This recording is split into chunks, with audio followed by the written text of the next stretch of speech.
The crystal glass shattered against the mahogany wall, sending droplets of 30-year-old whiskey cascading down the oil painting of William Ashford's grandfather, the man who'd built the empire William had inherited and tripled in size.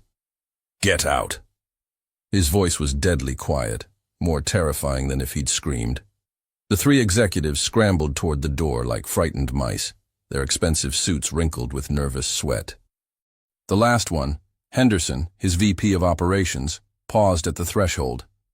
"Sir, perhaps if we—" I said, "Get out." The door clicked shut, leaving William alone in his penthouse office overlooking Manhattan. 43 floors below, the city pulsed with life he'd never bothered to understand. At 34, he commanded an empire worth $3.2 billion, owned properties on 3 continents, and could make or break companies with a single phone call. Yet for the first time in his life, someone had looked him in the eye and said no. Not just anyone. Elizabeth Morrison, a nobody from accounting who'd been working for his company for exactly 4 months and 6 days. He knew because he'd had his assistant pull her file the moment she'd walked out of the conference room, leaving him and his board of directors speechless. "Your proposal lacks soul, Mr. Ashford. Numbers on a spreadsheet don't build dreams. They crush them." Her words echoed in his mind like a haunting melody. No one spoke to William Ashford that way. Presidents sought his advice. Senators returned his calls. CEOs trembled when his name appeared on their calendars. But this woman, this Elizabeth Morrison with her wild chestnut curls and defiant amber eyes, had treated him like he was ordinary, worse than ordinary, like he was wrong. The intercom buzzed. "Mr. Ashford," his assistant's voice was cautious. "Mrs. Henderson from the Morrison Community Center is on line 1. She's upset." William frowned. He'd never heard of any Morrison Community Center. "Transfer the call." "Mr. Ashford?" The voice was elderly, trembling with barely contained fury. "My name is Dorothy Morrison. I believe you know my granddaughter, Elizabeth." Something cold settled in William's stomach. "I'm listening." "That beautiful girl came home crying tonight." "Crying! Because of you and your heartless proposal to tear down our community center for another one of your glass towers." The pieces clicked into place like a horrifying puzzle. The Morrison Community Center. The property his development team had been negotiating to acquire for months. The stubborn owners who refused every offer, no matter how generous. Elizabeth Morrison wasn't just some accountant who'd wandered into the wrong meeting. She was their granddaughter. The granddaughter of the people standing between him and his biggest development project of the year. "Mrs. Morrison, save it. I've heard enough about your type. Money-hungry vultures who think everything has a price. Well, let me tell you something, Mr. High and Mighty. That center has been my late husband's dream for 37 years. It's fed hungry children, housed homeless families, and given hope to people who had none. And my Elizabeth has been working day and night, trying to find a way to save it." "Working where?" "At your company, you fool. She took that job thinking she could understand how people like you think, maybe find a way to negotiate. But all she found was a man so cold he couldn't see past his own reflection." The line went dead. William stared at the phone, his mind racing. Elizabeth Morrison wasn't just an employee. She was a spy, but not the kind he was used to dealing with. She wasn't after trade secrets or insider information. She was after something infinitely more dangerous. She was trying to save something she loved. And somehow, in the span of one disastrous meeting, she'd managed to make him question everything he thought he knew about success. He walked to the floor-to-ceiling windows, pressing his palm against the cool glass. Somewhere out there in the city's maze of lights lived a woman who'd called him soulless. Who'd looked at his billion-dollar empire and seen only emptiness. The worst part? She might be right. His phone buzzed with a text from his head of security. "Background check complete on E. Morrison. File attached. You're not going to like this, boss." William opened the attachment, and what he read made his chest tighten in a way he'd never experienced before. Elizabeth Morrison, 28. Orphaned at age 7 when her parents died in a car accident. Raised by grandparents on a shoestring budget. Full scholarship to Columbia. Graduated summa cum laude with degrees in business and social work. Turned down 3 high-paying corporate offers to work at non-profits. Only took the job at Ashford Industries when her grandfather fell ill and the medical bills started piling up. Current salary, $42,000 a year. Student loan debt, $180,000. Medical debt from grandfather's treatment, $67,000. And she'd turned down his offer to buy the community center for $3 million because it would displace the families who depended on it. William set the phone down with trembling hands. This woman, this impossible, infuriating, magnificent woman, was drowning in debt, but chose principle over profit. She worked for him, but fought against everything he stood for. She was David to his Goliath, and she wasn't backing down. For the first time in 20 years, William Ashford felt something crack in the ice around his heart. He buzzed his assistant. "Sarah, I need you to do something for me, and it's going to sound insane." "I'm listening, Mr. Ashford." "I want you to create a false identity, someone who could work in our company without anyone knowing who he really is." A long pause. "Sir? I'm going undercover. I want to work in the same department as Elizabeth Morrison." "Mr. Ashford, with respect, that's impossible. Everyone in the company knows who you are." "Not everyone. The building has 43 floors, Sarah." "I've never set foot below the executive level. Create someone clean, someone ordinary, someone she could never suspect." What would be the purpose of this?" William looked out at the city again, but this time, he wasn't seeing numbers and profit margins. He was seeing a woman with fire in her eyes who dared to tell him he was wrong. "I need to understand something, someone, and I can't do it from up here. What name should I use for the identity?" William thought for a moment. He needed something common, forgettable, something that wouldn't raise suspicions. "William, no. Will Sterling." "And which department?" "Wherever she works. Community outreach, I think." "Mr. Ashford, what if she recognizes you?" William touched his face, considering. He'd been photographed for business magazines, but always in expensive suits, styled hair, professional makeup. Strip away the armor of wealth, dress him like an ordinary man.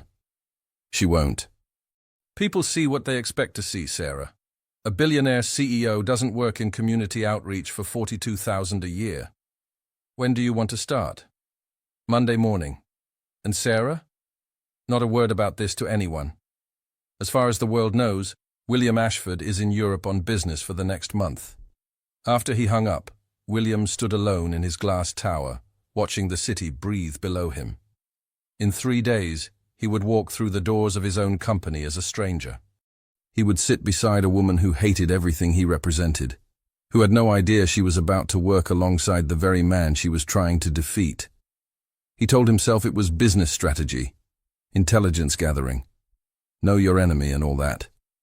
But deep down, in a place he rarely acknowledged existed, William knew the truth. He wasn't going undercover to defeat Elizabeth Morrison. He was going to discover why a woman who had every reason to be bitter had chosen hope instead. Why someone who could barely afford groceries would sacrifice a fortune to save strangers. He was going to find out what soul looked like. And maybe, if he was very lucky, or very cursed, he might find his own. The next morning, Sarah called with an urgent tremor in her voice. "Mr. Ashford, there's something about Elizabeth Morrison you need to know before Monday. Something about why she really took this job. It's not just about the money, sir. It's about revenge." Monday morning arrived like a verdict. William stood in his penthouse bathroom, staring at a stranger in the mirror. Gone was the $300 haircut, replaced by something Sarah's stylist called department store chic. The $5,000 Italian suits had been swapped for khakis and a button-down shirt from Target. Even his watch, a limited edition Rolex, had been replaced by a Timex that probably cost less than his usual lunch. "You look..." Sarah hesitated in the doorway, holding his fake credentials. "Ordinary?" William adjusted the unfamiliar collar. "That's the point. I was going to say human. She handed him an ID badge reading, Will Sterling, Community Outreach Associate. The photo showed a man who looked nothing like the William Ashford gracing magazine covers. Your backstory. Recent college graduate moved from Ohio, looking to make a difference. Modest apartment in Queens, takes the subway. William pocketed the badge, ignoring how foreign it felt. And the revenge angle? Sarah's expression darkened. Elizabeth Morrison didn't just stumble into your company, sir. 3 months ago, her grandfather, Harold Morrison, contacted every major news outlet in the city.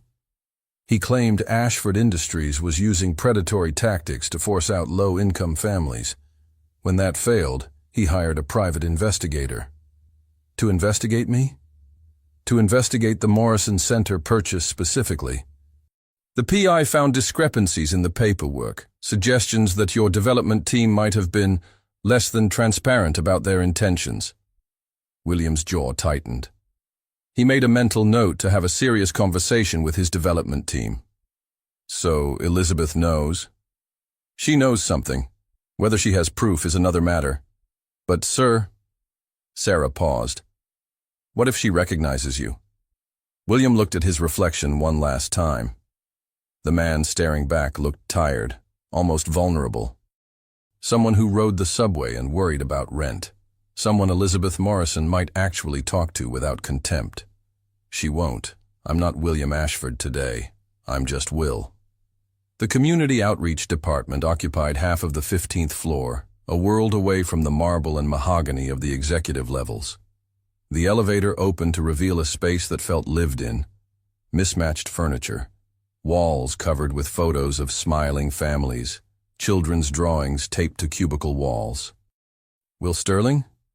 He turned to find a woman in her 50s with kind eyes and graying hair. I'm Margaret Collins, department head. We're so excited to have you join our little family. Family. William tested the word mentally. In the corporate world, teams were assets, employees were resources. But something in Margaret's genuine smile suggested she meant something entirely different. Thank you. I'm excited to contribute. Perfect attitude. Margaret guided him through the maze of cubicles. We're a small but mighty team. 15 people who genuinely believe we can change the world, one family at a time. They stopped at a desk in the corner, equipped with an ancient computer and a chair that had seen better decades. This will be your home base. And your partner in crime. Margaret's eyes twinkled. Elizabeth, come meet our new teammate. William's breath caught. Elizabeth Morrison rose from behind a nearby cubicle partition, and the fluorescent lights seemed to dim by comparison. Her chestnut hair was pulled back in a practical ponytail. She wore a simple blue sweater and black slacks, and there wasn't a trace of makeup on her face. She was absolutely radiant. Hi, she said, extending her hand. Elizabeth Morrison. William stared at her outstretched hand for a beat too long, remembering how she'd stormed out of that boardroom, her amber eyes blazing with righteous fury. Now those same eyes were curious but cautious, studying him with an intelligence that made his pulse quicken. Will Sterling, he managed, taking her hand. Her grip was firm, her palm slightly rough. Working hands, he realized. Nice to meet you. Will's from Ohio, Margaret explained. Fresh blood with fresh ideas. Elizabeth, I'm putting him on the Morrison Center project with you. Something flickered in Elizabeth's eyes. Surprise, wariness, or something else entirely. The Morrison Center? Is that a problem? William asked, genuinely curious about her reaction. Elizabeth studied him for a long moment. It's complicated.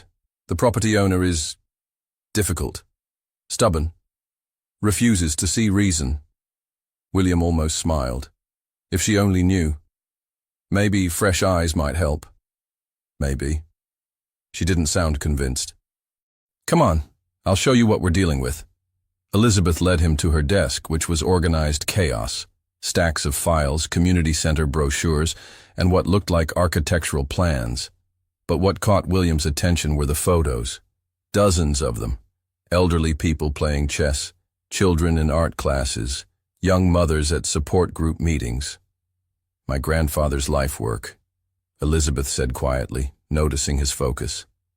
37 years of serving the community. Your grandfather? Harold Morrison.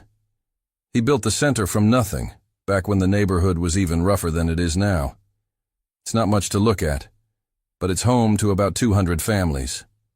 William picked up one of the photos. Elizabeth surrounded by laughing children, paint streaking her cheek, joy radiating from every line of her face.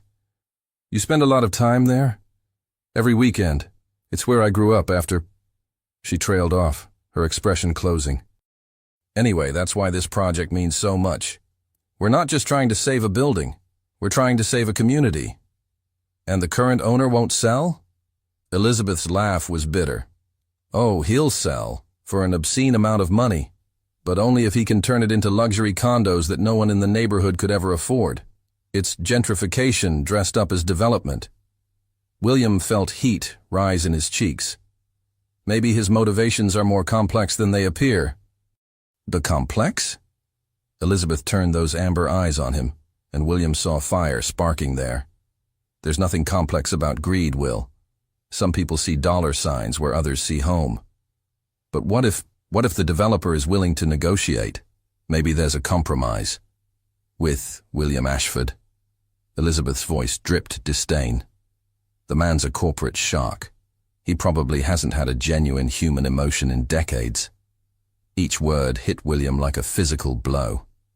He'd expected criticism, but hearing it from her lips, seeing the disgust in her eyes when she said his name, it was almost unbearable. You've met him? Unfortunately. Elizabeth pulled out a folder thick with documents. Last week, actually. I thought maybe if I could present our case directly, appeal to whatever humanity he might have left. She shook her head. Waste of time.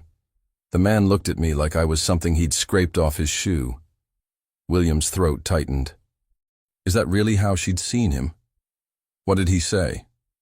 Nothing meaningful. Just corporate double talk about market values and highest use. But his eyes... Elizabeth shuddered. Ice cold, like looking into an empty room. An empty room. The phrase echoed in William's mind as Elizabeth continued explaining their strategy to save the community center. She spoke with passion about families who would be displaced, children who would lose their safe space, elderly residents who would have nowhere to gather. And all he could think about was how she'd looked at him, at the real him, and seen nothing worth saving. But now, as Will Sterling, she was including him in her mission, trusting him with something sacred to her heart. The irony was almost poetic. Will? Elizabeth was looking at him expectantly. Sorry, just processing everything. This is a lot more personal than I expected. Everything worthwhile is personal, she said simply. That's what men like William Ashford never understand. They think success is measured in dollars, but real success is measured in lives touched, communities built, hope preserved. William nodded, not trusting his voice. In the space of 30 minutes, he'd learned more about his company's impact, and his own, than in 30 years of board meetings. And the most terrifying part? He was starting to see himself through Elizabeth Morrison's eyes, and he didn't like the view. 3 days into his new life, William discovered that Elizabeth Morrison hummed while she worked, not loudly, just a soft melody that drifted over their shared workspace like morning sunlight. It was utterly distracting and completely enchanting. You're staring again, she said without looking up from her computer screen. William felt heat creep up his neck. Sorry. I was just thinking. About how your eyes crinkle when you concentrate. About how you take your coffee black, but add 2 sugars when you think no one's watching. About how you've smiled more in 3 days than I have in 3 years. The Morrison Center proposal, he lied smoothly. I've been reviewing the financials. Elizabeth finally looked at him, those amber eyes sharp with interest.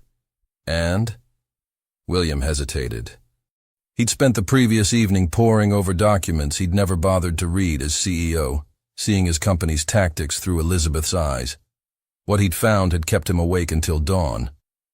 The developer's offers aren't just lowball, they're deliberately insulting, like he's trying to force your grandfather into a corner. Finally, someone else sees it. Elizabeth's voice carried a mixture of vindication and exhaustion. Everyone keeps telling us to be realistic, to take what we can get. But Will... She leaned closer, close enough that he could smell her shampoo. Something simple and clean that made his heart race. This isn't about money. It's about preserving something sacred. Sacred. The word hit William like a revelation. He'd spent his entire adult life in boardrooms where nothing was sacred except profit margins. But here was a woman who spoke about community spaces with the reverence others reserved for cathedrals. "Show me," he said impulsively. "Show you what?" "The center.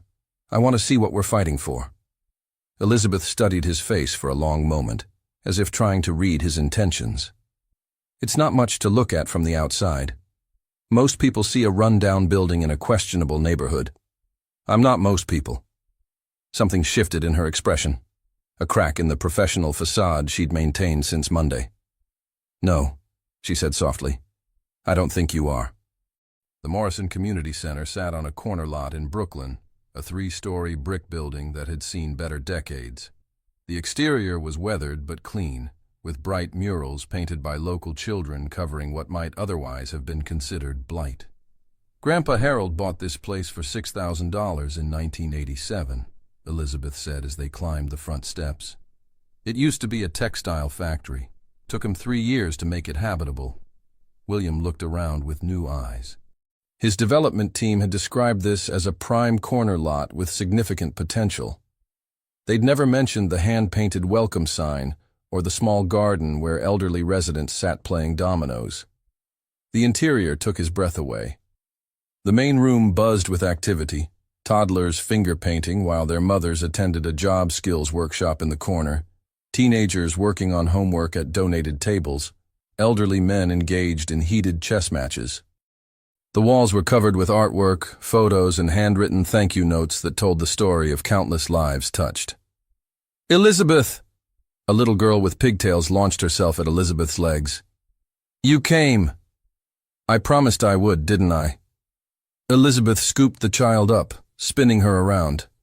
"Maria, I want you to meet my friend Will." Maria studied William with the serious intensity only children could muster. "Are you Elizabeth's boyfriend?" "Maria!" Elizabeth's cheeks flamed red. "Will is we work together." "Oh." Maria seemed disappointed. "Elizabeth needs a boyfriend. She's always sad." "Maria, go show your painting to Mrs. Rodriguez," Elizabeth said quickly, setting the girl down. But William found himself studying Elizabeth's profile, noting the sadness Maria had mentioned. There was something haunted in her eyes when she thought no one was looking, a weight she carried that had nothing to do with community centers or corporate developers. "Elizabeth!" An elderly man with silver hair and kind eyes approached them. William's chest tightened as he recognized Harold Morrison from the private investigator's photos. "Who's this young man?" "Grandpa, this is Will Sterling. He's helping me with the situation." Harold's handshake was firm despite his age, his eyes shrewd as they assessed William. "Any friend of Elizabeth's is welcome here.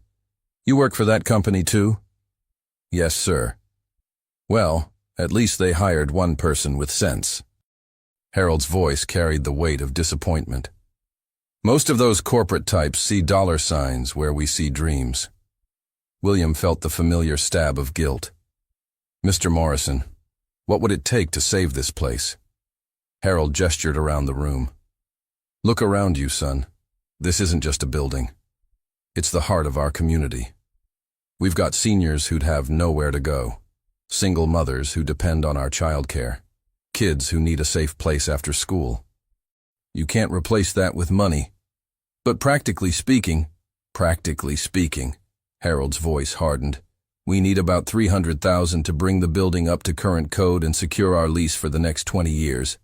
That's what I offered that Ashford character, to let him buy the building for fair market value while guaranteeing our programs could continue." William's blood ran cold, He refused. Wouldn't even consider it. Said it wasn't economically viable. Harold's eyes blazed with the same fire William had seen in Elizabeth's. Apparently, feeding hungry children isn't profitable enough for his taste. The room seemed to spin. William had never seen that proposal, had never heard about Harold's compromise offer, which meant someone on his team had rejected it without his knowledge, or worse, had hidden it from him entirely. "Grandpa, don't upset yourself," Elizabeth said gently, placing a hand on Harold's arm. "We'll find another way." "Will we?" Harold looked older suddenly, worn down by months of fighting. "I'm 78, Elizabeth. I don't have many more battles left in me." William watched Elizabeth's face crumple for just a moment before she composed herself. But in that brief crack in her armor, he saw everything. The weight of carrying her grandfather's dream, the pressure of being the family's last hope, the crushing responsibility of trying to save something too precious to price. "You won't have to fight alone," William heard himself say. Both Morrisons turned to look at him. "I mean, we'll figure this out. There has to be a solution." "I appreciate the optimism," Harold said sadly, "but I've been dealing with corporate sharks for 40 years. Men like William Ashford don't compromise, they consume." Each word was a knife to William's chest. This gentle man who'd devoted his life to serving others saw him as a monster. And the worst part? Based on his company's behavior, Harold wasn't wrong. "I should head back," Elizabeth said quietly. "Margaret wants an update on our progress." What progress? William thought bitterly. They were David fighting Goliath, and David didn't even know Goliath was sitting right beside him. On the subway ride back to Manhattan, Elizabeth was unusually quiet. William found himself studying her reflection in the dark window, memorizing the curve of her profile, the way she worried her lower lip when she was thinking. "Will," she said suddenly, "can I ask you something personal?" His heart hammered. "Of course. Why did you really take this job? I mean, community outreach doesn't exactly pay the bills. Most people our age are chasing corporate ladders, not trying to save community centers." William was quiet for a long moment, crafting his answer carefully. "Maybe I got tired of climbing ladders that led nowhere meaningful." Elizabeth turned to look at him directly. "You sound like you speak from experience." "Don't we all?" She smiled then, the first truly unguarded smile he'd seen from her. "I suppose we do. I don't meet many people who think like that anymore. Everyone's so focused on success, on getting ahead, on accumulating more stuff. And you're not?" "I was. Once." Her smile faded. "I had big plans. Corporate job, corner office, 6-figure salary. I was going to conquer the world." "What changed?" Elizabeth was quiet for so long he thought she wouldn't answer. When she finally spoke, her voice was barely above a whisper. "My parents died when I was 7. Car accident on the way to my school play. Grandpa Harold and Grandma Rose took me in, but they were already struggling. The community center was their dream, but they gave up so much to raise me. They never said it, but I knew." She wiped at her eyes. "When I got the scholarship to Columbia, I promised myself I'd make enough money to pay them back for everything they'd sacrificed." William's chest tightened.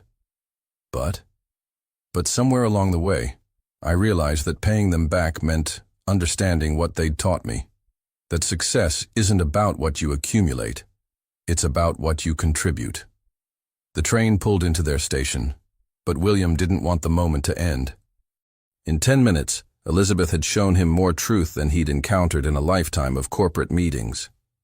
As they walked back to the office, Elizabeth caught his arm. "Will, thank you for coming with me today, for seeing what Grandpa Harold and I see. It means more than you know." Standing there on the sidewalk, with the afternoon sun catching the gold flecks in her eyes, William felt something fundamental shift in his chest.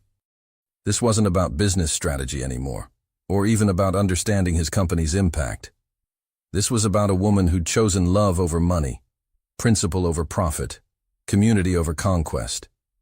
This was about Elizabeth Morrison teaching him what it meant to be human. And the terrifying part? He was falling in love with everything she represented, everything he'd never been. But the clock was ticking. Eventually, William Ashford would have to return from his fictional business trip. And when he did, he'd have to choose between the empire he'd built and the woman who could destroy it with a single glance. The emergency board meeting was supposed to happen without William Ashford. Unfortunately, William Sterling was trapped in the conference room when the vultures descended. "Where the hell is Ashford?" Richard Blackstone, head of development, slammed his briefcase on the polished table. "We've got the Morrison deal falling apart, investors breathing down our necks, and he's playing tourist in London." William pressed himself deeper into the corner chair where he'd been reviewing community outreach files. In his khakis and Target shirt, he was invisible to men who measured worth in Italian leather and Swiss timepieces. "The old man's getting desperate," continued Victoria Hayes, his head of acquisitions. "Harold Morrison called 3 times yesterday, babbling about compromise solutions. Time to move to Phase 2. "Phase 2? Asked Blackstone. Victoria's smile was razor-sharp. "Building code violations, health department citations, a few anonymous complaints about structural integrity. Once the city condemns the building, the Morrisons will have no choice but to sell." William's blood turned to ice. They were planning to sabotage the community center, to manufacture violations that would force Harold to abandon everything he'd built. "Brilliant," Blackstone nodded approvingly. "How long?" 2 weeks, maybe 3. By the time Ashford returns, we'll own that corner lot, and the old man will be grateful for whatever we offer." William's hands clenched into fists. These people worked for him. Their salaries came from his company, their bonuses from his success. And they were plotting to destroy an innocent family while he sat halfway across the world, or so they thought. "What about the granddaughter?" Blackstone asked. "The one causing trouble in community outreach?" "Elizabeth Morrison," Victoria laughed coldly. "She's a bleeding heart playing corporate dress-up, probably thinks she can save the world with strongly worded memos. Once we crush her grandfather's little dream project, she'll crawl back to whatever non-profit spawned her." "Actually," said a new voice, "I heard she stormed out of a meeting with Ashford himself. Called his proposal soulless, apparently." William looked up to see James Peterson entering the room, his assistant looking unusually smug. "Really?" Victoria's eyes lit up with malicious glee. How delicious. The man who could buy and sell small countries gets lectured by a nobody with a social work degree. "She's not a nobody." The words escaped William's mouth before he could stop them. The room fell silent. 5 pairs of eyes turned toward the corner where Will Sterling sat frozen, his cover blown by a moment of uncontrolled emotion. "Excuse me?" Victoria's voice could have cut glass. "And you are?" "Will Sterling, Community Outreach." William stood, his heart hammering. "I work with Elizabeth Morrison. She's not some starry-eyed idealist. She's brilliant, dedicated, and she's fighting for something that matters." Blackstone squinted at him. "Since when do we let junior staff attend board meetings?" "Since they have insights worth hearing," William said, amazed by his own audacity. "Elizabeth Morrison isn't your enemy. She's trying to find a solution that works for everyone. Maybe instead of scheming to destroy her, you should listen to what she's proposing." "Listen?" Victoria stood, towering over William in her designer heels. "Young man, you clearly don't understand how business works. This isn't about feelings or community spirit. It's about maximizing shareholder value. And what value is there in destroying lives?" The temperature in the room dropped 20 degrees. Peterson stepped forward, his face pale. "Mr. Sterling, perhaps you should—" "No." William held his ground. "Someone needs to say this. The Morrison Community Center serves 200 families. Children who have nowhere else to go after school. Seniors who would otherwise be isolated. Single mothers who need support. You're not just buying real estate. You're dismantling a lifeline." "How touching," Victoria said acidly. "Tell me, Mr. Sterling, what's your annual salary?" 42,000. I make more than that in bonuses alone. Do you know why? Because I understand that business is about making hard choices. William Ashford didn't build a billion-dollar empire by saving every charity case that crosses his path. Maybe that's exactly the problem. The words hung in the air like a challenge. Blackstone's face turned purple. Victoria looked ready to call security, and Peterson seemed on the verge of cardiac arrest. But William felt something he hadn't experienced in years, the clarity that comes from standing up for what's right, regardless of consequence. "You're fired," Victoria said flatly. "You can't fire me," William replied calmly. "I don't work for you. Security will escort you out. And Mr. Sterling?" Victoria's smile was venomous. "I'll make sure Elizabeth Morrison knows exactly who to thank for losing her job too. Can't have troublemakers infecting the rest of the staff." William's hands shook as he gathered his things. In 10 minutes, he'd destroyed his cover, probably lost Elizabeth her job, and confirmed his worst fears about his own company's culture. But as he walked toward the elevators, one thought consumed him. He had to warn Elizabeth. He found her in the community outreach break room, making tea with the focused concentration of someone trying not to think about larger problems. "Elizabeth." His voice came out rougher than intended. She turned, and her face brightened in a way that made his chest ache. "Will, how was the budget meeting? Please tell me you have good news." "We need to talk, privately." Her smile faded. "That doesn't sound like good news." William led her to the small conference room they'd claimed as their project workspace. Through the glass walls, he could see their research spread across the table. Photos of the community center, financial projections, architectural plans, all of it about to become meaningless. "Elizabeth, you're in danger. Your job, your grandfather's center, all of it." "What are you talking about?" William took a deep breath. There was no way to say this that wouldn't shatter her faith in everything she was fighting for. The development team isn't just trying to buy the center. They're planning to have it condemned. False building violations, manufactured health code issues. They want to force your grandfather to sell by making it impossible for him to operate. Elizabeth's face went white. "How do you know this?" "I overheard them planning it. They're giving themselves 2 to 3 weeks. But that's fraud, conspiracy. We could sue them, expose, with what proof? The word of a junior associate against senior executives?" William watched her face crumble as the reality sank in. "And Elizabeth, there's more. They know you confronted Ashford. They think you're a threat, and they're coming for your job too." She sank into a chair, all the fight seeming to drain out of her. "So, that's it? We lose?" "No." The word came out with fierce determination. "We don't lose. Not if I can help it." "Will." Elizabeth looked up at him with eyes full of unshed tears. "You don't understand. These people have unlimited resources, political connections, legal teams. What can we possibly do against that?" William knelt beside her chair, taking her hands in his.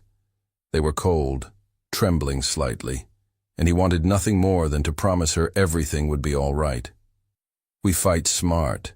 We document everything. We find allies. We make so much noise that they can't silence us all. And if we lose our jobs in the process? Then we lose them fighting for something worth fighting for." Elizabeth studied his face for a long moment. "You're serious. Dead serious. Why?" The question was barely a whisper. "Why would you risk everything for this? For me?" William felt the weight of his deception like a stone in his chest. She was asking why Will Sterling would sacrifice his career, not knowing that William Ashford could end this nightmare with a single phone call. But he couldn't tell her the truth. Not yet. Not when she was looking at him like he was her last hope. "Because," he said softly, "some things are worth the risk." Elizabeth's eyes searched his face, looking for something she couldn't name. Whatever she found there made her nod slowly. "Okay. We fight. We fight." She squeezed his hands, and William felt the full weight of what he'd committed to. He was Will Sterling now, completely and irrevocably. which meant he was about to go to war with his own company, using nothing but determination and a junior associate's salary. But as Elizabeth's fingers intertwined with his, William realized something that should have terrified him. He'd never felt more alive in his entire life. "Will!" Elizabeth's voice was soft, vulnerable. "Whatever happens, thank you. For being the one person who believes this matters." William looked into her eyes, those magnificent amber eyes that saw straight through to his soul, and knew that he was completely, utterly, and irrevocably lost. The war for Elizabeth Morrison's heart had just begun, and William Ashford was about to discover what it truly meant to fight for love. The rain started at midnight, drumming against the windows of William's penthouse as he paced like a caged wolf. 43 floors below, the city sparkled with lights that used to represent opportunity. Now they looked like accusations. His phone buzzed. A text from Elizabeth. "Can't sleep. Keep thinking about tomorrow. What if we're not strong enough?" William's fingers hovered over the keyboard. What could Will Sterling say to comfort her? That everything would work out? That good always triumphed over evil? He'd lived in the corporate world too long to believe in fairy tales. But for Elizabeth, he'd try to become one. "We're stronger than they think. Trust me. I do trust you. Maybe too much." The words hit him like a physical blow. She trusted Will Sterling, a man who didn't exist. But she'd never trust William Ashford, the man who'd made this nightmare possible. His phone rang. Harold Morrison's name flashed on the screen. "Mr. Sterling? I hope I'm not calling too late." "Not at all, Mr. Morrison. What's wrong?" Harold's voice shook with barely contained rage. "They came today, city inspectors, found violations that weren't there last month. Electrical issues, structural problems, health code discrepancies. They're giving me 30 days to fix everything, or they'll shut us down." William's blood turned to ice. Victoria and Blackstone had moved faster than expected. "How much would the repairs cost?" 200,000. Might as well be 2 million. Harold's laugh was bitter. "Funny thing is, my brother-in-law works construction." He looked at their list tonight. Half these violations don't even exist. Someone paid those inspectors to see problems that aren't there. Can you prove that? Prove what? That the system's rigged against people like us. Son, I've known that for 78 years. William closed his eyes, the weight of his family's legacy crushing down on him. His father had built Ashford Industries on the principle that business was war, and war had no rules except victory. But sitting in his glass tower, listening to a good man's dreams crumble, William finally understood the true cost of that philosophy. "Mr. Morrison, what if someone could provide the money for repairs? Anonymous donation, no strings attached?" I'd ask what the catch was. In my experience, rich folks don't give away money unless they want something in return. Maybe some rich folks are different. Maybe.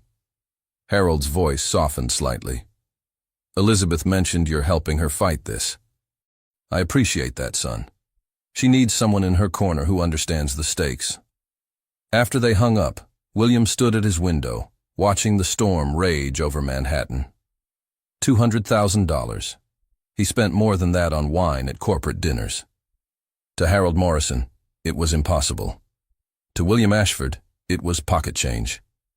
But if Will Sterling suddenly produced $200,000, Elizabeth would ask questions he couldn't answer. His phone buzzed again. "Will, are you awake? I need to tell you something. I'm here. Meet me at the center tomorrow morning, early. There's something you need to see. Elizabeth, it's dangerous. If they're watching, please. This is important." William stared at the screen, his heart hammering. Whatever she wanted to show him, it was significant enough to risk their jobs, their safety, their entire plan. "I'll be there." The Morrison Community Center looked different at dawn. Smaller somehow, more vulnerable. Elizabeth was waiting on the front steps, her hair damp from the rain, clutching a manila folder like a lifeline. "You came." Relief flooded her voice. "I promised I would." William sat beside her, close enough to smell her rain-soaked jacket. What's so important it couldn't wait? Elizabeth opened the folder with trembling hands. I couldn't sleep after Grandpa called about the inspections. So I started digging into Ashford Industries' other development projects, looking for patterns. She spread photographs across the concrete between them. Buildings, neighborhoods, communities, all bearing the sterile signature of corporate development. The Riverside Senior Center, demolished in 2019 to build luxury condos. The Sunshine Day Care, closed in 2020, replaced with office space. The Martinez Family Market, a 100-year-old bodega that served 3 generations. Elizabeth's voice grew harder with each word. All of them forced out by mysterious code violations that appeared suddenly and cost more to fix than the properties were worth. William stared at the photos, his stomach churning. He recognized some of these projects, had signed off on them without ever asking what they were replacing. It's a pattern, Elizabeth continued. William Ashford doesn't just buy properties. He destroys communities, systematically, methodically. And he's been doing it for years. Elizabeth, there's more. She pulled out a newspaper clipping from 2018. The Hartwell Community Garden. 90-year-old Mrs. Chen grew vegetables there for 30 years, fed half the neighborhood. When Ashford wanted the land, suddenly the soil was contaminated. Cost $2 million to remediate, or so they claimed. Mrs. Chen died 6 months later in a nursing home she couldn't afford. Each revelation was a knife to William's chest. Mrs. Chen. He remembered that project vaguely, a retail complex that had never been built because the market shifted. The old woman had died for nothing. How did you find all this? Public records, newspaper archives. I've been researching for weeks. Elizabeth's hands shook as she gathered the photos. Will, we're not just fighting for Grandpa's center. We're fighting against a monster who destroys everything he touches. William wanted to defend himself, to explain that he'd never known, never intended for innocent people to be hurt. But the evidence was damning, and Will Sterling had no right to make excuses for William Ashford's crimes. What do we do with this information? We expose him. Fire blazed in Elizabeth's amber eyes. We take this to the media, to community groups, to anyone who will listen. We make William Ashford's victims visible. And you think that will stop the demolition? It might. Public pressure, bad publicity, even monsters care about their reputation. William nodded, even as his heart broke. She was talking about destroying him, and she was right to want to. The man she knew as Will Sterling would absolutely support her plan to expose William Ashford. But the man who was secretly William Ashford was falling deeper in love with her every moment. There's something else. Elizabeth's voice dropped to a whisper. I found this. She handed him a single document, a letter from Harold Morrison to William Ashford, dated 3 months ago. William recognized his grandfather's careful handwriting. Dear Mr. Ashford, I understand you're interested in purchasing our community center.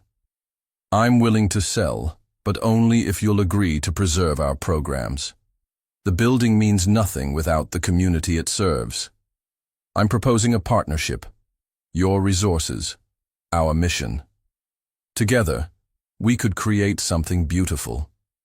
Sincerely yours, Harold Morrison. William's throat closed. He'd never seen this letter. Someone in his organization had intercepted it, hidden it from him, and proceeded with their scorched earth strategy instead. He tried to work with Ashford, Elizabeth whispered. Grandpa Harold offered him everything, the building, the land, even partnership, and Ashford ignored him. Maybe he never saw this letter. Don't. Elizabeth's voice was sharp with pain. Don't make excuses for him. I've seen what kind of man he is, Will. Cold, arrogant, heartless. This letter probably made him laugh. William folded the letter carefully, his hand steady despite the earthquake in his chest. What if you're wrong about him? Wrong. Elizabeth laughed bitterly. I looked into his eyes, Will. There's nothing there. No compassion, no humanity, no soul. He's exactly what Grandpa Harold said. A shark in an expensive suit. The rain had stopped, but William felt like he was drowning. Every word Elizabeth spoke about William Ashford was a bullet to his heart, but he couldn't defend himself without destroying the only real connection he'd ever had. Elizabeth. He turned to face her fully. What if someone could get this information to the right people? Someone with connections, resources. Who? We're nobody, Will. Community outreach workers making peanuts and fighting a billionaire. Who's going to listen to us? Someone will. I promise you that. She studied his face for a long moment. You sound so certain. Because I believe in you. In this fight. In what we're doing. Elizabeth's expression softened. Sometimes I think you're too good to be true, Will Sterling. Like you dropped out of heaven just when I needed you most. If only she knew how close to hell he'd actually come from. We should go, he said, standing and offering his hand. Before someone sees us here. Elizabeth took his hand, her fingers intertwining with his. Will? Yeah? Whatever happens, I'm glad you're on my side. As they walked back toward the subway, Elizabeth's hand warm in his, William made a decision that would change everything. He was going to save the Morrison Community Center. But first, he was going to have to destroy William Ashford. And somehow, he'd have to do it without losing the woman who'd taught him what it meant to be human. William stood in his penthouse at 3 a.m., staring at two phones. On his left, Will Sterling's cracked Android with Elizabeth's messages. On his right, William Ashford's platinum iPhone with 47 missed calls from his board of directors. The schizophrenia of his double life was tearing him apart. His reflection in the dark window showed a man caught between worlds. Designer stubble that looked deliberately careless, a wrinkled Oxford shirt that cost more than most people's rent, eyes that held secrets no one should carry alone. The android buzzed. Elizabeth. Couldn't sleep. Keep thinking about Mrs. Chen. How many others were there? Too many, he wanted to reply. Too many to count. Too many to undo. Instead, he typed, We'll make sure there aren't any more. Promise me something, Will. Whatever it takes to stop him. Promise me you won't hold back. William's finger hovered over the screen. She was asking him to promise to destroy himself. I promise. The platinum iPhone exploded with an incoming call. Victoria Hayes. He let it ring. Then Peterson called. Then Blackstone. Then his lawyer, his accountant, his head of security. The entire infrastructure of his empire was crumbling, and William Ashford was nowhere to be found. He answered Peterson's fourth call. Sir, thank God. Where are you? The board is in chaos. Victoria's talking about a hostile takeover if you don't return immediately. The Morrison situation is handled, William said quietly. Sir? I said it's handled. Cancel the demolition, pay for the repairs. Keep the community center operational. Silence. Then, Mr. Ashford, are you feeling well? That's a complete reversal of our strategy. It's my company, Peterson. My decision. But sir, the profit projections, the investor expectations, find another project. There are plenty of buildings in Manhattan that aren't someone's lifeline. Mr. Ashford, Peterson's voice dropped to a whisper. Victoria's convinced the board you're having some kind of breakdown. She's calling for a competency evaluation.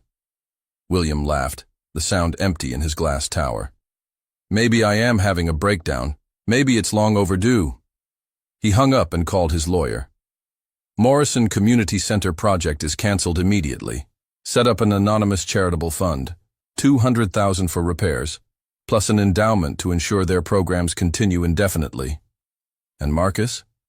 If anyone asks where the money came from, you've never heard of me. William, what's going on? This isn't like you. No, William agreed, watching the city wake up below him. It's not. Elizabeth was already at her desk when Will Sterling arrived at the office, surrounded by newspapers and printouts. Her eyes were red-rimmed from exhaustion, her hair pulled back in a messy ponytail, and she'd never looked more beautiful. Will! She jumped up, practically vibrating with excitement. You're not going to believe this. She shoved a newspaper into his hands. The headline read, Ashford Industries cancels controversial demolition. William's heart stopped. What? Someone leaked the story. The pattern you helped me uncover, Mrs. Chen's death, Grandpa's letter, it all made the morning edition. And guess what happened? Elizabeth's smile was radiant. William Ashford backed down, canceled the entire project. They're saying he's even funding the repairs. William sank into his chair, the newspaper trembling in his hands. The article was thorough, devastating. Every community he'd destroyed, every family he'd displaced, laid out in black and white with accompanying photos. But the worst part was the final paragraph. Sources close to the investigation credit two Ashford Industries employees, Will Sterling and Elizabeth Morrison of Community Outreach, with exposing the pattern of predatory development that has defined the company's growth strategy for the past decade. We did it, Elizabeth breathed. We actually did it. Grandpa's center is safe. Elizabeth? William's voice came out strangled. How did the press get this information? I don't know, and I don't care. Maybe someone else was investigating. Maybe a whistleblower finally came forward. The important thing is justice won. Justice. William stared at the newspaper photo of himself, a corporate headshot from 2 years ago where he looked every inch the heartless billionaire Elizabeth had described. Cold eyes, calculating smile, expensive suit that cost more than most families' annual income. There's more, Elizabeth continued, pulling up something on her computer. Look at this. A press release from Ashford Industries. Following internal review, the company is implementing new community impact protocols to ensure future developments align with neighborhood preservation initiatives. He's changing his entire business model, Elizabeth said wonderingly. One newspaper article, and we brought down a corporate giant. Not the article, William thought. You. You brought me down with nothing but your goodness, your passion, your absolute faith that people could change. Will? You look pale. Are you okay? Before he could answer, Margaret Collins burst into their workspace, her face flushed with excitement. Elizabeth! Will! You're heroes! The phone hasn't stopped ringing. Community groups wanting to thank you, reporters wanting interviews. Channel 7 wants to do a feature story tonight. Interviews? William's blood turned to ice. Of course. You're the David and Goliath story everyone loves. 2 young employees taking on their own company to save a community center. It's perfect. I don't think that's a good idea, William said quickly. Are you kidding? Elizabeth turned to him, eyes shining. This is our chance to make sure it never happens again. To show other communities they can fight back. Elizabeth, please, what's wrong with you? Her excitement faltered, replaced by confusion. This is what we wanted. Victory, justice, change. Margaret was already on her phone, scheduling interviews. Elizabeth was looking at Will Sterling like he'd lost his mind. And somewhere in Manhattan, William Ashford's board of directors was probably calling for his head. I need some air, William mumbled, practically running for the elevator. On the roof of the Ashford Industries building, a place he'd never been as CEO, William called his head of security. I need a favor, Tony. No questions asked. You got it, boss. William Ashford needs to make a public statement. Tonight, schedule a press conference for 8 p.m. What's the statement about? Redemption. Elizabeth found him on the roof an hour later. Will? What are you doing up here? He was sitting on the ledge, legs dangling into space, staring out at the city he'd ruled from behind glass walls. Just thinking. She sat beside him, close enough that her warmth seeped through his shirt. About what? About masks, he said quietly. About the people we pretend to be versus who we really are. That's pretty philosophical for a Tuesday morning. Elizabeth. He turned to face her, memorizing every detail, the way the wind caught her hair, the concerned crease between her eyebrows, the lips he'd never kissed but dreamed about every night. What if someone you trusted had lied to you? About something fundamental. About who they were. She was quiet for a long moment. I guess it would depend on why they lied. What if they lied because the truth would destroy everything between you? Then maybe, she said softly, the relationship was built on the wrong foundation to begin with. Her words hit him like a physical blow. She was right, of course. Everything between them was built on deception. Will Sterling was a fantasy, and fantasies always ended. But Will, she touched his hand. I also believe people can change.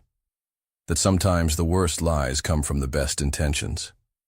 And that love, real love, can survive anything if both people are brave enough to fight for it. Love. She'd said the word so casually, but it hung in the air between them like a promise. Do you love him? The question escaped before he could stop it. Love who? Will Sterling. Elizabeth blinked, startled. Will, are you asking if I love you? He couldn't breathe. Everything, his empire, his identity, his carefully constructed life, balanced on her answer. Yes.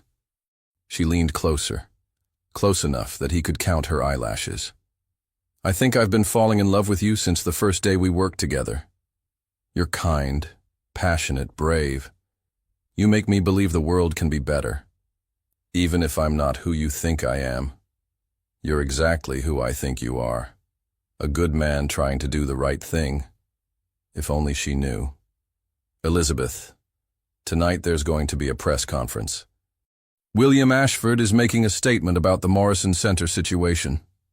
So, I think you should watch it. Closely. Why? William stood, pulling her up with him. For a moment they stood face to face on the roof of his building, the city sprawling beneath them like a kingdom he was about to abdicate. Because, he said, cupping her face in his hands, everything's about to change. And before she could ask what he meant, before he lost his nerve, before the weight of his deception crushed them both, William kissed her. It was soft and desperate, tender and heartbreaking. It tasted like goodbye. When they broke apart, Elizabeth's eyes were wide with wonder. Will, watch the press conference, Elizabeth. Please. He walked away before she could respond, before he could see the questions in her eyes, before he completely lost the courage to do what came next. At 8 p.m. tonight, William Ashford would tell the world the truth, and Will Sterling would cease to exist. Elizabeth sat in her grandmother's living room, surrounded by the Morrison clan. Harold, her Aunt Rose, her cousins, neighbors who'd become family. The television glowed in the center of their circle like a campfire, everyone waiting for William Ashford's press conference. Turn it up, Rose, Harold said, his voice tight with anticipation. I want to hear every word this snake has to say. Elizabeth touched her lips unconsciously, still feeling the ghost of Will's kiss from that afternoon. Something in his eyes had been different, desperate, almost haunted. The way he'd looked at her, like he was memorizing her face for the last time. You're glowing, Mija, her cousin Sophia whispered. That boy from work finally made his move. Sophia, shh. But Elizabeth couldn't suppress the smile. Despite everything, the corporate warfare, the stress, the uncertainty, she was happy. Will Sterling had kissed her like she was precious, like she was worth fighting for. The press conference began, camera flashing to a podium where reporters crowded like hungry vultures. The Ashford Industries logo gleamed behind the microphone, cold, corporate, everything Elizabeth had learned to despise. Ladies and gentlemen, the announcer's voice filled the room. CEO William Ashford will now address the Morrison Community Center situation. Harold leaned forward in his chair. Here we go. Let's see what excuse he's prepared. The camera panned, and William Ashford stepped to the podium. Elizabeth's world shattered. The man on the screen had Will's face, Will's hands adjusting the microphone, Will's voice saying, "Good evening," but in a tone she'd never heard, polished, authoritative, completely different from the gentle cadence she'd fallen in love with. No, she whispered, the word torn from her throat. What's wrong, Elizabeth? Harold asked, but his voice seemed to come from underwater. This couldn't be happening. The man she'd kissed 4 hours ago, the man she'd confessed her feelings to, the man who'd held her hands and promised to fight for justice. He was standing at that podium wearing a $1,000 suit and the title of CEO. Will Sterling was William Ashford. For the past 2 weeks, William continued, his image filling the screen, I have been working undercover in my own company's community outreach department. The room erupted. Harold shot to his feet. Sophia gasped. Rose dropped her coffee cup. But Elizabeth couldn't move, couldn't breathe, couldn't process what was happening. During this time, William's voice continued steady and clear, I have discovered that my company, my responsibility, has been systematically destroying communities under the guise of urban development. The Morrison Community Center is only the latest victim of a corporate culture I created but failed to monitor. That son of a bitch, Harold snarled. He was spying on us, on you, Elizabeth. This whole time— Shh, Rose hissed. Let him talk. But Elizabeth wasn't listening to Harold's outrage or the reporter's shouted questions. She was staring at the man on the screen, really looking at him for the first time. Without the target clothes and hesitant smile, stripped of Will Sterling's awkward charm, William Ashford was exactly what she'd seen in that boardroom a month ago. Cold, calculating, untouchable. A stranger. I owe a particular debt, William continued, to Elizabeth Morrison, whose courage and moral clarity forced me to confront the damage my company has caused. Her grandfather, Harold Morrison, built something beautiful in his community center, something I nearly destroyed through negligence and corporate arrogance. The camera zoomed in on William's face, and Elizabeth saw something that made her chest tighten. His eyes were searching the camera lens like he was looking for her specifically. Elizabeth, he said, and the way he spoke her name made her heart break all over again. If you're watching this, I need you to know, everything I told you about change, about fighting for what's right, about the power of one person to make a difference, I meant every word. You taught me those things. You made me remember what it means to be human. Tears were streaming down her face now, silent and hot. Around her, the family was arguing, shouting at the TV, but all she could hear was the memory of his voice that afternoon. What if someone you trusted had lied to you about something fundamental? He'd been trying to tell her, the guilt in his eyes, the desperate kiss, the way he'd begged her to watch the press conference. He'd been trying to prepare her. As of tonight, William announced, I am establishing the Morrison Foundation with an initial endowment of $50 million dedicated to preserving community centers and supporting grassroots neighborhood organizations across the country. $50 million. Elizabeth's mind reeled. Will Sterling worried about his $42,000 salary. William Ashford casually donated $50 million like it was pocket change. Furthermore, William continued, I am announcing my resignation as CEO of Ashford Industries, effective immediately. The board will select new leadership committed to ethical development practices. The room fell silent. Even Harold stopped mid-rant, staring at the screen in shock. William stepped back from the podium, but not before adding quietly, some masks are necessary to learn the truth. But once you know who you really are, the mask becomes a prison. Thank you. The screen cut to reporters in chaos, analysts speculating about market impact. But Elizabeth wasn't watching anymore. She was running, out of the house, down the street, toward the subway that would take her to Manhattan. She had to see him, had to look William Ashford in the eye and ask him one question, how much of Will Sterling had been real. The Ashford Industries building was blazing with lights when Elizabeth arrived. Security guards, reporters, employees streaming in and out, the corporate equivalent of a natural disaster. She pushed through the crowd to the reception desk. I need to see William Ashford. The security guard barely looked up. Ma'am, Mr. Ashford isn't seeing anyone tonight. If you're a reporter, I'm Elizabeth Morrison. The man's head snapped up. He made a quick phone call, speaking in hushed tones. Within minutes, a private elevator arrived, and Elizabeth found herself ascending to the 43rd floor for the second time in her life. The elevator opened to reveal William. No, she couldn't call him Will anymore. waiting in the hallway. He'd changed out of his press conference suit into jeans and a simple white shirt.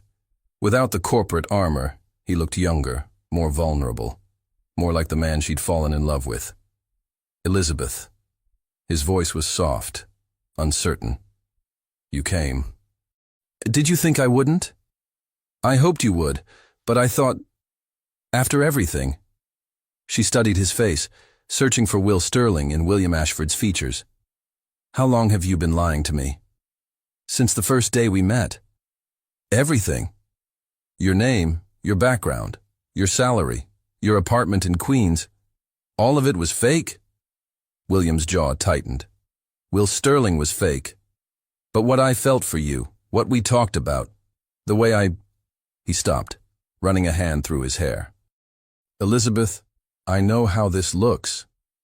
Do you? Do you really? The hurt in her voice made him flinch. Because from where I'm standing, it looks like a billionaire decided to play dress-up and accidentally got involved with one of his employees. A fun little experiment in slumming it with the common people. That's not... Then what was it, William? His name tasted bitter on her tongue. What was this? Research? Entertainment? A way to gather intelligence on your opposition? It was supposed to be. The admission came out quietly, but it hit her like a slap. Peterson suggested I go undercover to understand why we were losing clients, to see how the company really worked from the inside. And you chose my department specifically. Yes. Each confirmation was another nail in her heart's coffin. So, you targeted me, the troublemaker granddaughter who dared to challenge you. At first, William took a step closer, his eyes pleading. But Elizabeth, the moment I met you, the real you, everything changed. You weren't what I expected. You were brilliant, passionate, kind. You cared about things that mattered. You made me want to be better than I was. Better? You lied to me for weeks. You let me pour my heart out about how much I hated William Ashford while you sat there knowing exactly who you were. You let me trust you, confide in you, fall in... She stopped, unable to finish the sentence. Fall in love with me, he completed softly, the way I fell in love with you. You don't get to say that. Elizabeth's voice broke. You don't get to talk about love when everything between us was built on lies. Not everything. William moved closer, close enough that she could smell his cologne, the same scent she'd been unconsciously drawn to as Will Sterling. The way I felt when you smiled at me, that was real. The conversations about changing the world, about fighting for what's right, those were real. The way my heart stopped when you said you were falling in love with me, that was the most real thing I've ever experienced. But Will Sterling doesn't exist, Elizabeth whispered. The man I fell in love with was a fantasy. Was he? Elizabeth, look at me. Really look at me. She raised her eyes to his, and for a moment she saw it. The gentleness, the vulnerability, the man who'd held her hands on the roof and promised to fight beside her. I'm still the same person who sat next to you every day for 2 weeks. Who learned what you take in your coffee, who listened to you hum while you worked, who wanted to punch my own board of directors for planning to hurt your grandfather. His voice grew more urgent. I'm still the man who thinks you're the most incredible person he's ever met. I'm still the man who would give up everything for one more conversation with you about hope and change and the possibility that broken people can heal. But you're also the man who built an empire on destroying communities. Yes, he said simply. I am. And I have to live with that for the rest of my life. But Elizabeth, you changed me. You made me see what I'd become, and you inspired me to do better. The foundation, the resignation, the changes to the company, none of that would have happened without you. Elizabeth wanted to forgive him. Every fiber of her being was screaming to close the distance between them, to accept his explanation, to believe that love could conquer deception. But the hurt was too raw, the betrayal too deep. I need time, she whispered. I need to think. William nodded, though she could see the pain in his eyes. I understand. Do you? Because I don't know if I can ever trust you again. I don't know if what I felt was real or if I was just falling in love with a character you created. It was real, Elizabeth. All of it. I swear to you. Don't. She held up a hand. Don't swear anything to me. Not tonight. She turned toward the elevator, then stopped. William? One question. Anything. If I hadn't found out tonight, if you hadn't held that press conference, how long would you have kept lying to me? The silence stretched between them like a chasm. I don't know, he admitted finally. I kept telling myself I'd find the right moment, the right way to explain. But every day I fell deeper in love with you, and every day it became harder to imagine losing you. Elizabeth nodded, tears streaming down her face. That's what I thought. The elevator doors closed between them, carrying her away from the man she'd loved and the man who'd broken her heart. And for the first time since this whole story began, Elizabeth Morrison didn't know if love was enough to bridge the gap between truth and deception. 3 weeks, 21 days of silence, 504 hours since Elizabeth Morrison had walked out of William's life, taking his heart with her. William sat in the Morrison Community Center at 7 a.m., wearing paint-stained jeans and a volunteer t-shirt, helping Mrs. Rodriguez set up chairs for the senior exercise class. It had become his routine, arriving early, staying late, doing whatever needed to be done without fanfare or recognition. You know, Mrs. Rodriguez said, eyeing him with the sharp assessment only elderly women could master. Elizabeth used to sit in that exact spot when she was little, right after her parents died. Wouldn't talk to anyone for months. William's hands stilled on the chair he was arranging.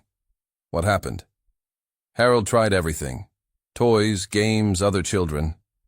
Nothing worked. Then one day she started helping him paint a mural on the wall over there. Mrs. Rodriguez pointed to a faded rainbow that had been painted over several times. Didn't say a word, just picked up a brush and started painting. Harold said it was the first time she'd smiled since the accident. She heals by creating, William murmured, understanding something fundamental about the woman he'd lost. She heals by fixing things, Mrs. Rodriguez corrected. Always has.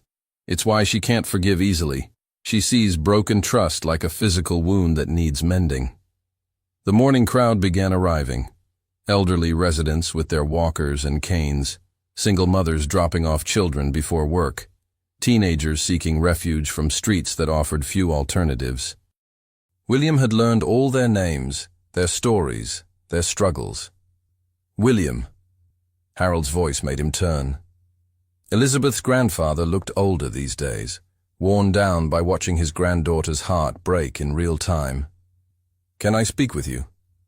They walked to Harold's small office, walls covered with 37 years of memories, photos of graduation ceremonies, wedding receptions, birthday parties, and funeral gatherings, all held within these walls.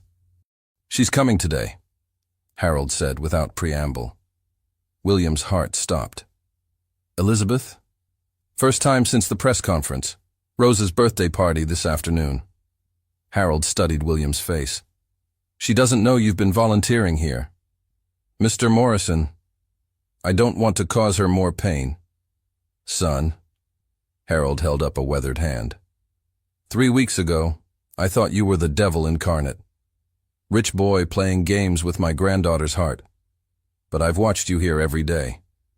Mopping floors, painting walls, listening to Mrs. Chen talk about her late husband for the 100th time. You don't do that for show. I do it because it's where I feel closest to her, William admitted. This place, it's like seeing the world through her eyes. That's what she said about you. William looked up sharply. What? Elizabeth. When she first started working at your company. She said understanding how you thought might help her save this place. Ironic, isn't it? You were both trying to understand each other by becoming someone else. The parallel hit William like a revelation.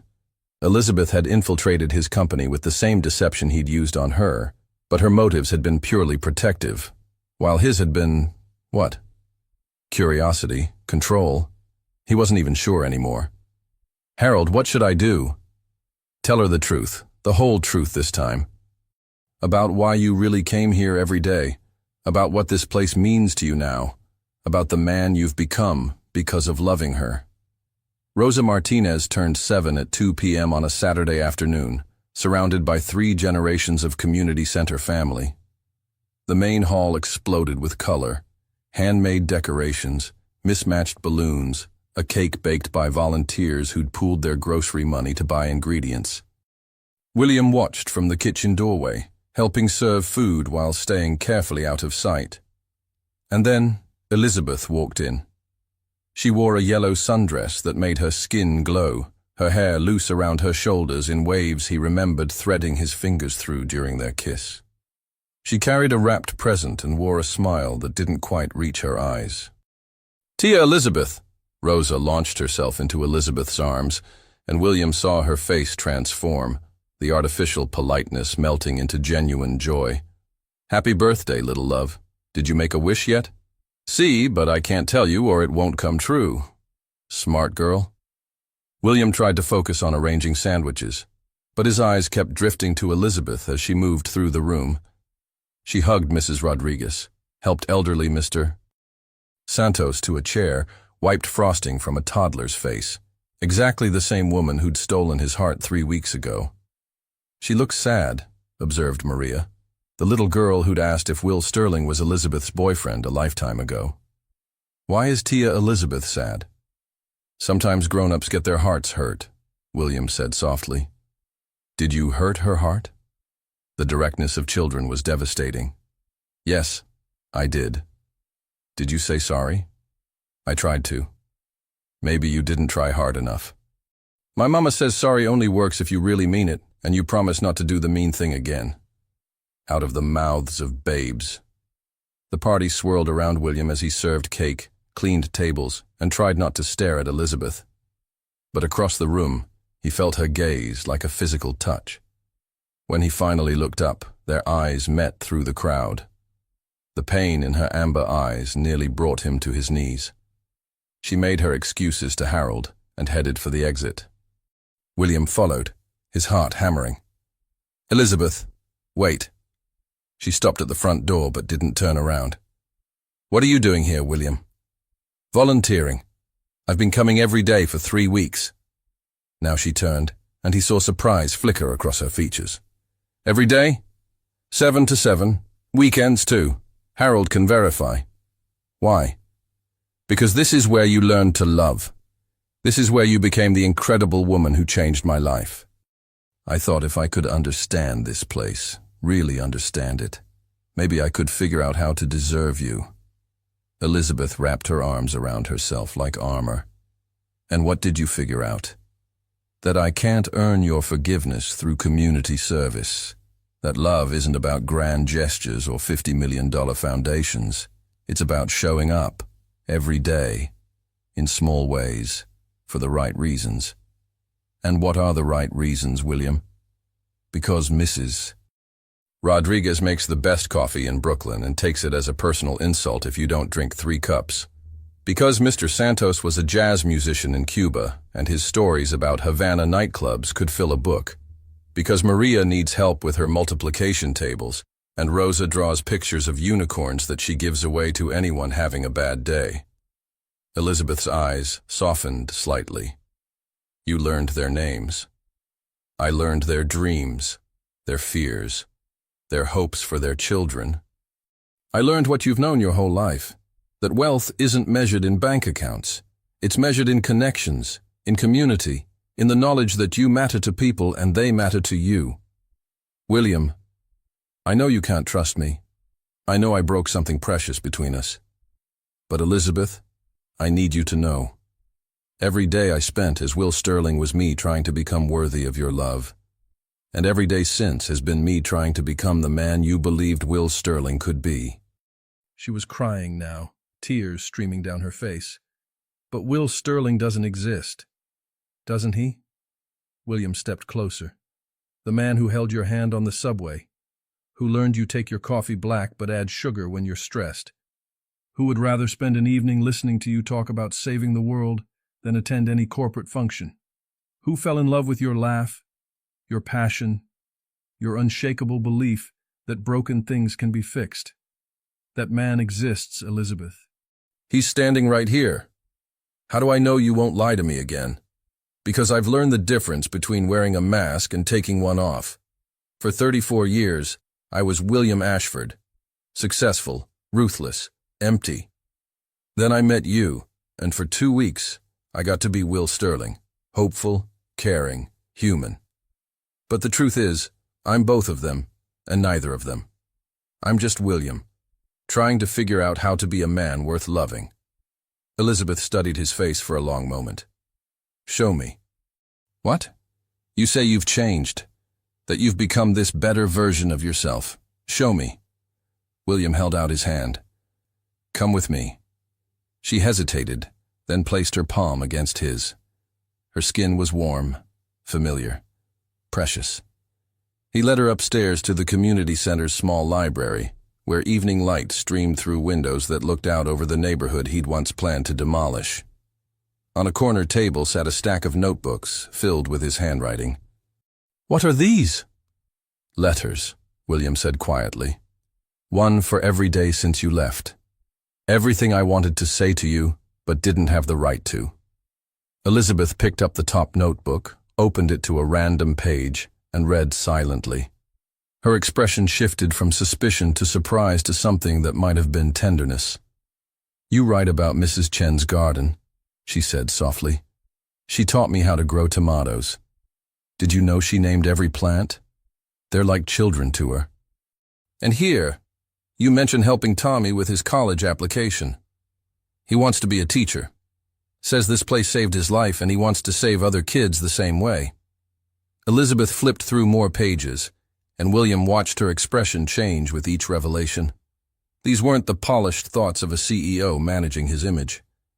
These were the raw, honest observations of a man learning to see the world through different eyes. William, she whispered, there are dozens of these. 63, to be exact. One for each day I've been in love with you. She looked up at him, tears fresh on her cheeks. Even before we met? I've been in love with the idea of you since I inherited my father's company. I just didn't know it until I saw you storming out of that boardroom, telling me I had no soul. And now? William cupped her face gently, the way he had on the roof 3 weeks ago. Now I know you were wrong. I do have a soul. You gave it to me. William, I love you, Elizabeth. Not because you're beautiful, though you are. Not because you're brilliant, though you are. I love you because you see the best in people even when they can't see it themselves. You loved Will Sterling when he was just a mask I wore, but somehow you saw through to the man I could become. I was so angry, she whispered, so hurt. You had every right to be. I lied to you about everything that seemed important. But the feelings were real. The love was real. This, he gestured between them, this is real.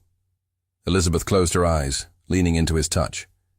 I've missed you so much it felt like dying. Then don't die, William said softly. Live. Here. With me. Help me figure out how to be the man you deserve. What if you break my heart again? Then you'll have to teach me how to put it back together. But Elizabeth, I promise you this. I will spend every day for the rest of my life earning your trust.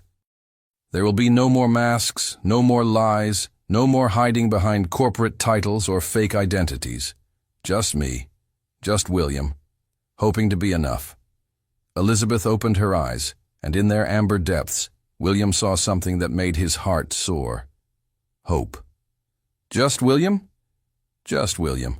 Former billionaire CEO, current community center volunteer, permanent applicant for the position of Elizabeth Morrison's boyfriend, if she'll have me. Elizabeth laughed through her tears, the sound like music after weeks of silence. The position has very strict requirements. Name them. Complete honesty, no more secrets of any kind. Done. Must be willing to help with fundraisers, birthday parties, and elderly exercise classes. I've been training for 3 weeks. And, her smile turned mischievous, must be willing to kiss me right now before I lose my nerve. William didn't need to be asked twice. He kissed her like a man who'd found his way home after wandering in the wilderness. She kissed him back, like forgiveness, like hope, like the promise of new beginnings. When they broke apart, both breathless, Elizabeth rested her forehead against his. "Just so we're clear," she murmured, "I'm not in love with Will Sterling anymore." William's heart clenched. "Elizabeth, I'm in love with William Ashford," she continued. "The real one. The one who gives away his fortune to save community centers. The one who learns the names of elderly jazz musicians and helps 7-year-olds with their math homework. The one who writes 63 love letters to a woman who might never forgive him. Even though I'm a recovering billionaire with a history of corporate ruthlessness and a tendency to overthink everything. Especially because of that. Someone's got to keep you humble. I love you, Elizabeth Morrison. I love you too, William Ashford. All of you. No masks required." Outside the library windows, the sun was setting over Brooklyn, painting the sky in shades of hope and possibility. And in the Morrison Community Center, the place where broken things came to be healed, two hearts that had been shattered by lies found their way back together through the simple, revolutionary power of truth. William had spent his entire life building empires out of glass and steel. But Elizabeth Morrison had taught him something infinitely more valuable.